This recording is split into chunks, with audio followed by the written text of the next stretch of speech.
Hello મિત્રો, વિડીયોમાં તમારું સ્વાગત છે। સુરત શહેરના બ્રિજ હવે આપઘાત કરવા માંગતા લોકો માટે જાણે સરળ સાધન બની રહ્યો હોય તેમ લાગી રહ્યું છે। આવો જ એક કિસ્સો હાલ શહેરના કાપરોડા વિસ્તારમાં આવેલ સયાજી કોરાટ બ્રિજ પરથી સામે આવ્યો છે, જ્યાં એક પ્રેમી યુગલે તાપી નદીમાં મોતની છલાંગ લગાવી આપઘાતનો પ્રયાસ કર્યો છે।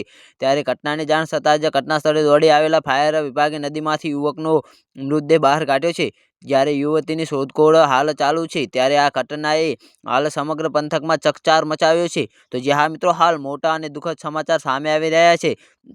મળતી માહિતી મુજબ સુરત શહેરના કાપરોડા વિસ્તારમાં આવેલ સયાજી કોરાટ બ્રિજ પરથી આજે સવારે એક કપલે તાપી નદીમાં મોતની છલાંગ લગાવી જીવન ટૂંકાવવાનો પ્રયાસ કર્યો છે।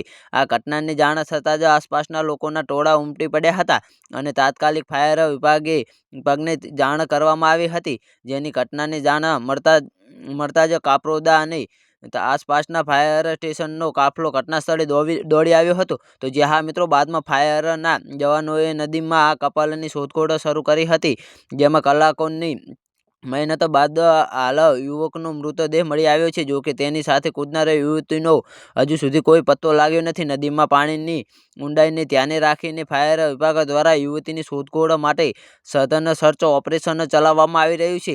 તો જે હા મિત્રો, હાલ મોટા અને દુઃખદ સમાચાર સામે આવી રહ્યા છે। આ ઘટનાને પગલે સ્થાનિક લોકોમાં ભારે અરેરાટી ફેલાઈ ગઈ છે। સુરતમાં છેલ્લા કેટલાક સમયથી બ્રિજ પરથી કૂદીને જીવન ટૂંકાવવાના કિસ્સાઓમાં સતત વધારો થઈ રહ્યો છે, જેને પગલે બ્રિજની સુરક્ષા અને લોકોની માનસિક સ્થિતિ અંગે અનેક સવાલો ઊભા થયા છે।